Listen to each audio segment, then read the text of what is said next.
Papa. 11. Hello, welcome back to another episode. Don't forget to subscribe and comment below. Guilt and obsession, which are fundamental to Dr. Brenner's personality, are explored in great detail in Stranger Things, Season 4, Chapter 8. 11 explains the true purpose of the bath experiment, in which Dr. Brenner placed her in a sensory deprivation tank.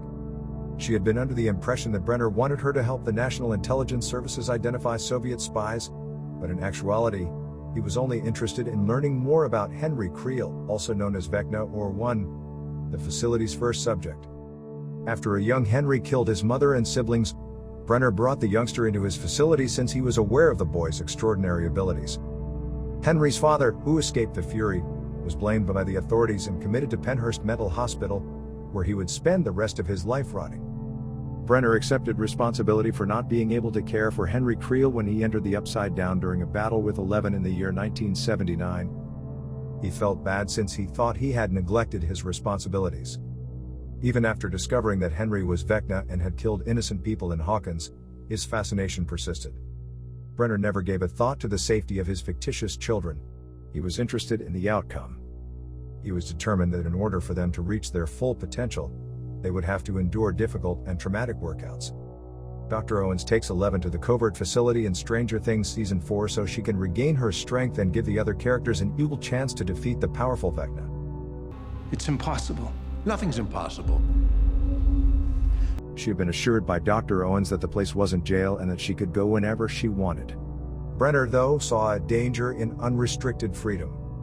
He was aware that if he had given the subjects more control, he would not have been able to accomplish the advancements he had made up to this point. He orders his soldiers to imprison Dr. Owens because he lacks the heart and will to carry out the necessary action, in his opinion.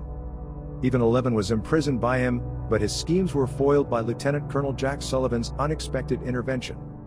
The Nina project manager was compelled to leave the subterranean facility where he was working, as Brenner declares what he considers to be his noble aims as he takes his final breaths before being shot by Sullivan's soldiers. 11 is informed that all he wanted to do was protect her and other kids with exceptional talents and skills like her.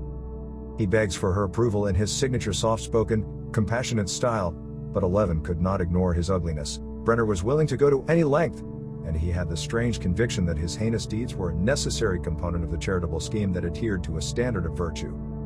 11, though, knew him better than he did. He was a selfish guy, and over time his priorities had become glaringly obvious to her. She refuses to provide him consolation for his passing. Brenner undoubtedly felt proud of 11, but he erred when he claimed that she was a member of his family. He wasn't lying when he claimed so, but he had a wrong understanding of kinship. 11 knew what home was all about. After being with Mike, she was familiar with how love felt. She had a father, but it wasn't Dr. Brenner. Jim Hooper was a police officer from Hawkins, Indiana. Dr. Brenner passed away in front of the building where Project Nina was housed.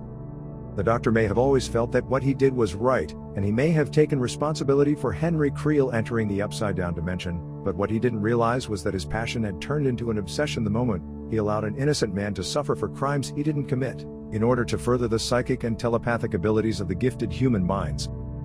Thanks for watching. Comment below, and don't forget to subscribe.